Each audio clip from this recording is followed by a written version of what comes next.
Now we start from Parliament because the Mines and Energy Committee has directed the Electricity Company of Ghana to issue with immediacy a load shedding timetable. Well, this directive was arrived at after all key players in the value chain in the power sector were summoned by the committee to comprehensively address the erratic power situation currently witnessed across the country. Well, there's more in this report by my colleague Samuel Mbura. The ranking member on Parliament's Mines and Energy Committee, John Janapor, disclosed after the stakeholder meeting that the underlying factor of the issue is a deficit in power generation, which has persisted since September last year, resulting in load shedding by the ECG. Well, it's obvious that it's a generation challenge.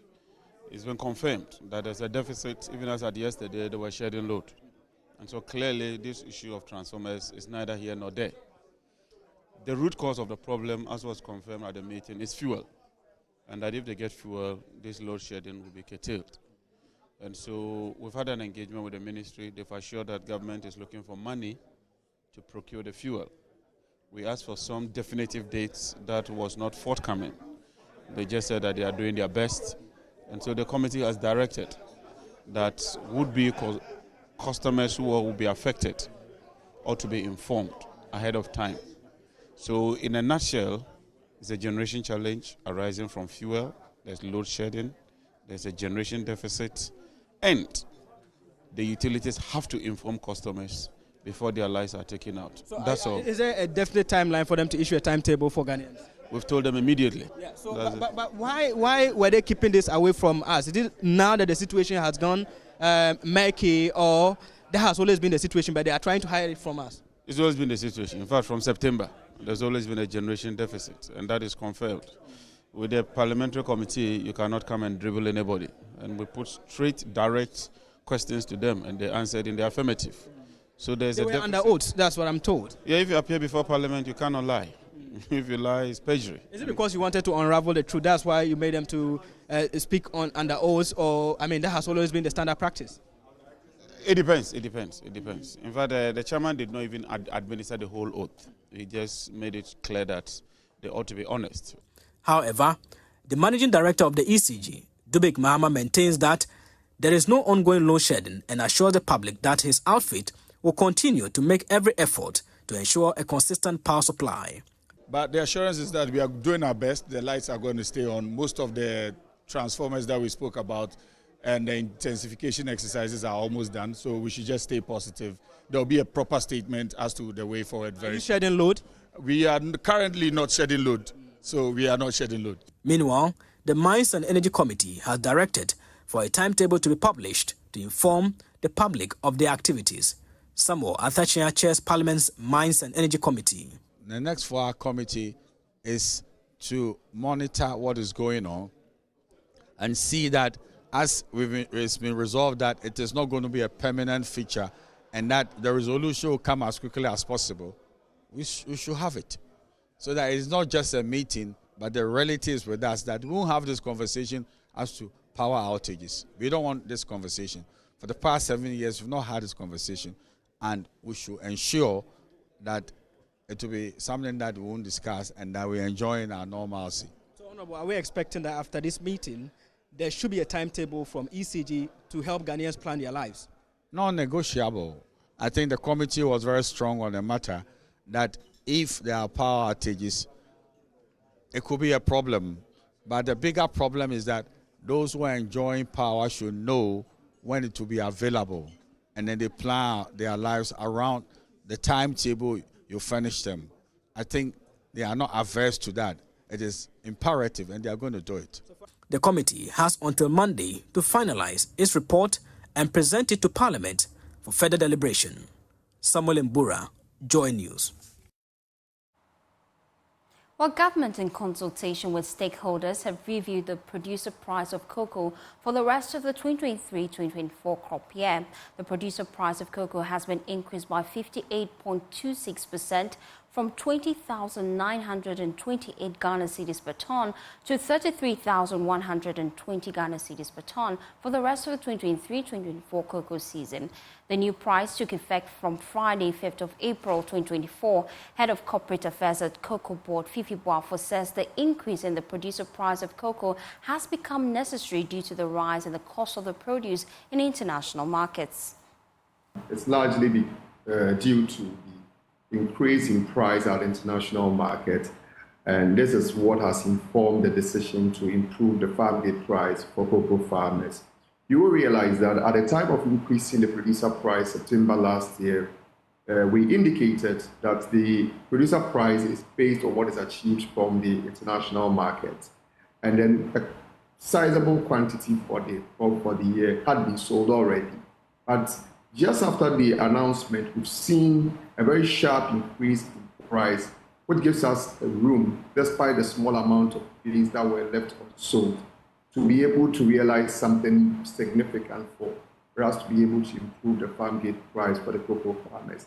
Another reason also has to do with the fact that by delaying the announcement, it also gives room for people to smuggle the cocoa, because usually when people anticipate a major jump in price and then the announcement is not made, they quickly get in, buy the cocoa from the farmers, skip it from Cocoa Board until the new announcement is made. But with the announcement at this time, the expectation is that we'll be able to take delivery of the cocoa and then sell them at the international market.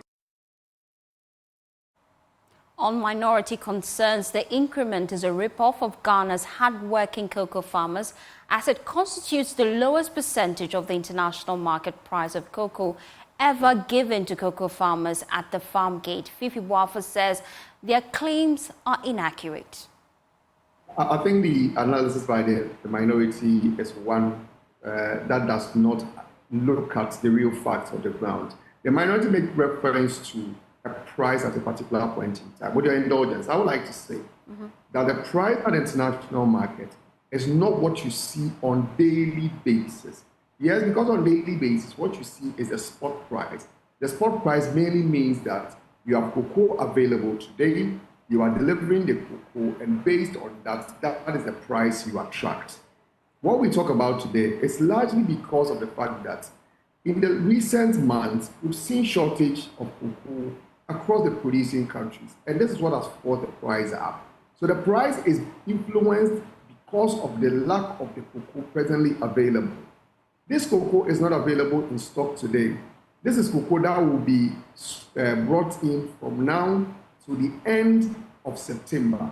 So if you say that the mere fact that you saw a price yesterday on the international market, that should form the basis of determining the price, clearly, then you are missing the point. It is important to also note that even within a day, the price could actually change. Yes, the minority make reference to the fact that, oh, it is 10,000. Just this week, we've seen a drop to about 9,000. So if you use 10,000 as a basis for determining a price, what would you say? Just within a week, the price has also dropped to about 9,000, 9,200. There's the need for you to strike an average. So if you do not use an average to determine the price, but you just use one day's spot price to determine, then you are missing the point.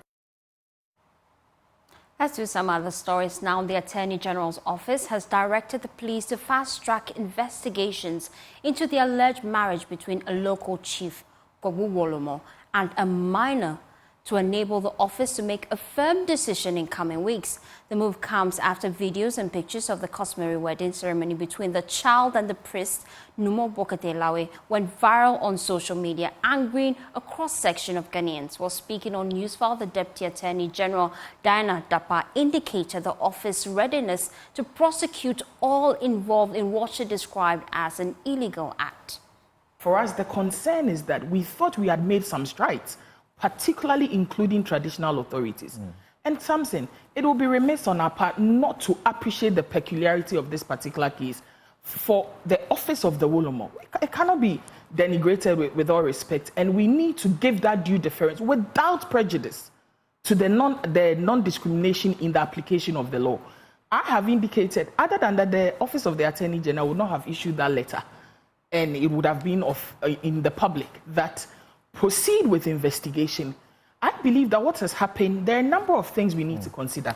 Yes, prosecution, but as I've indicated, personally and professionally, primarily the interests of the children. That's right. And for me, a third angle, which is an education and resensitization, it means that something has gone amiss, particularly when we've included even our traditional authorities, our queen mothers, our chiefs, etc. And in 2024, we are having these reports. And so that is why for us as a government, we need to come back and take stock. So I believe that all these considerations must be looked at. While the Deputy Commissioner of Suraj, Mercy Labi, indicates that the practice is still widespread in some parts of the country. It is going on. And now what we realize is that because people have known that when they perform the marriage rites, it will come out, people will see, and they will come and report. Now they will not perform the marriage rites. They will ask the child to go and live with the person. So you see the child living with the person, and then when the child is 18, they will do whatever they are supposed to do. But from 12 years, you see that the child is living with the person. In law, we call it cohabitation. And the person will be cohabiting with the man for all this while, because they know that when they perform the marriage ceremony openly, people will hear and they will report to Suraj or they will report to the police. And I think that is another area that we have to look at. We've not received a complaint yet on this, and therefore we cannot talk about ever it's going on. But what we know, as I stated last week, is that any form of betrayal, it's a crime. That is what the Children's Act has stated. Founder of ARC Foundation, a non-profit organization, Angela Buaji, who is also a private legal practitioner, wants the state to do more to protect children. The state must still stay on course. The state must also ensure that the social welfare plan for care is in place.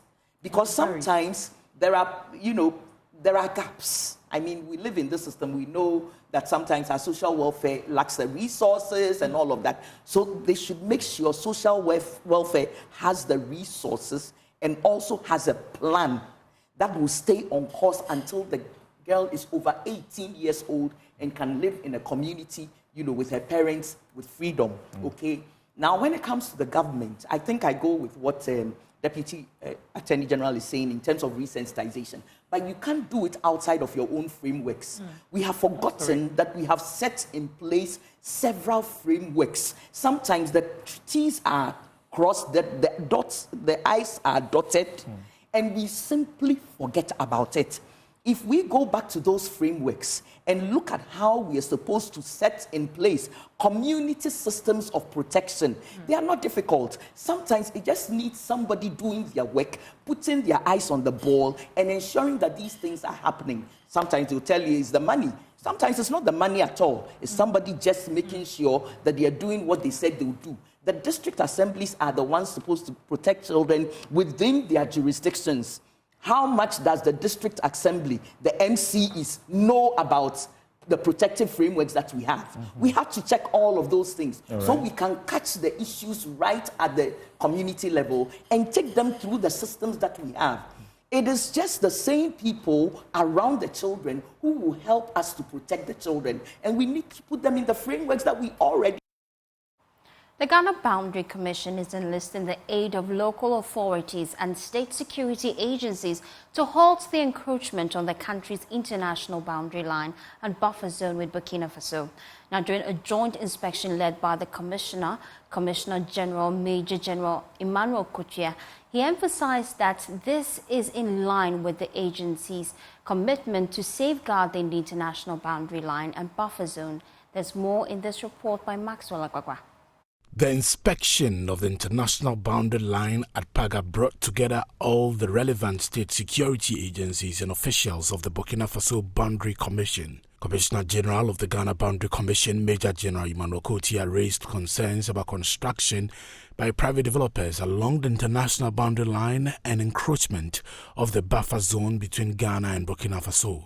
So that we can brainstorm on how we are going to solve the problem that we have on the ground, which we will go into soon. All the buffer zone areas have been encroached And we have built up areas, indeed, even built up areas surrounding the boundary pillars, which is against international law.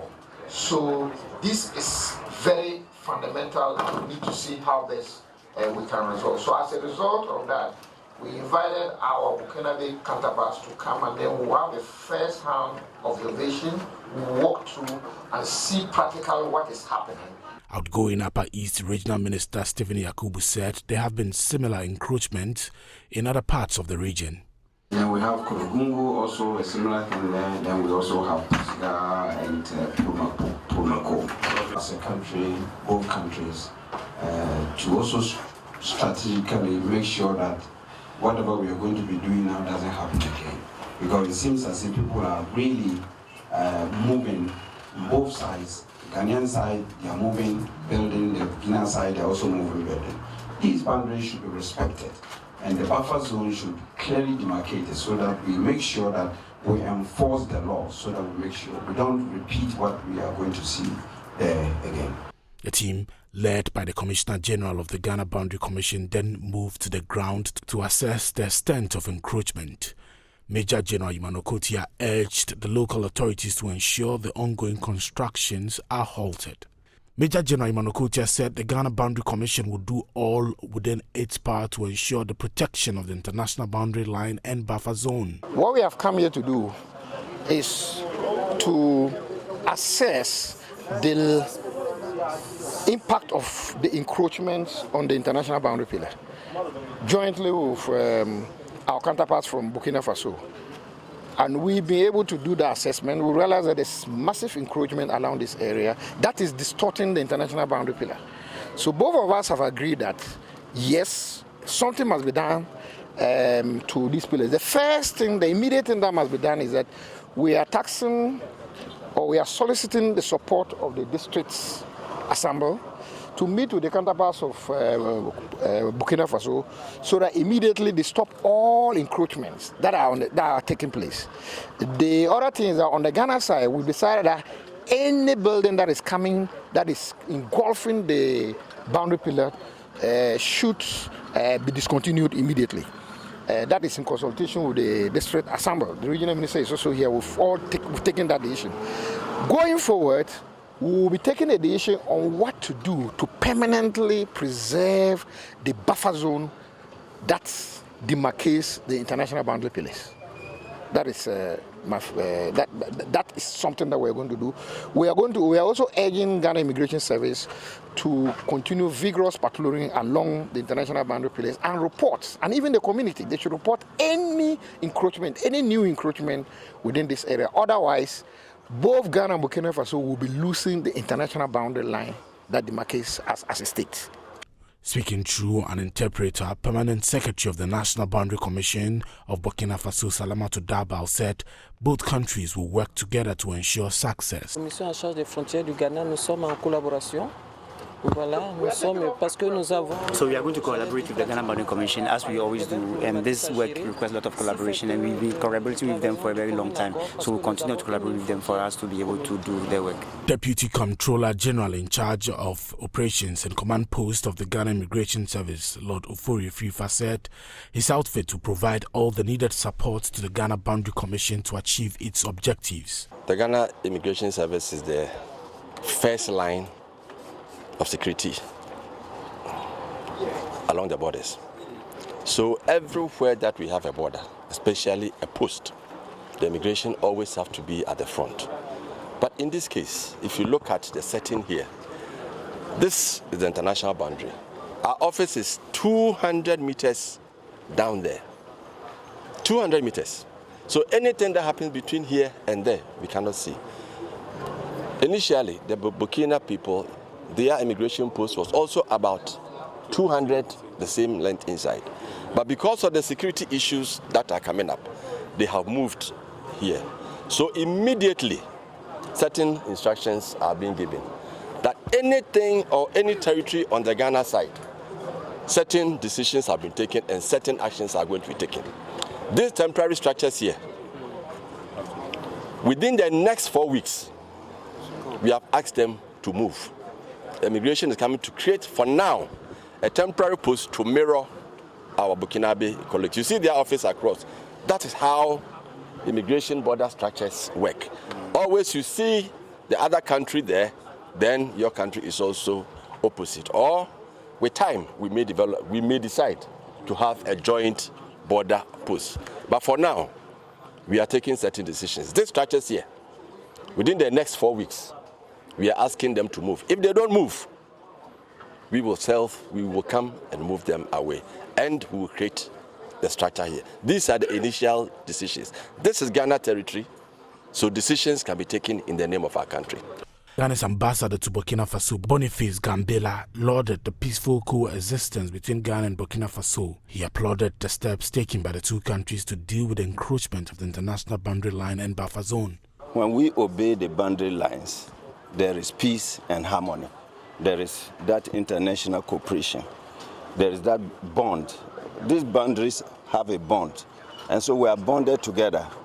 You have Moshes here, you have Moshes in Burkina, Moshes in Ghana, and all those things, BCS. So the bond between us is what we're trying to maintain.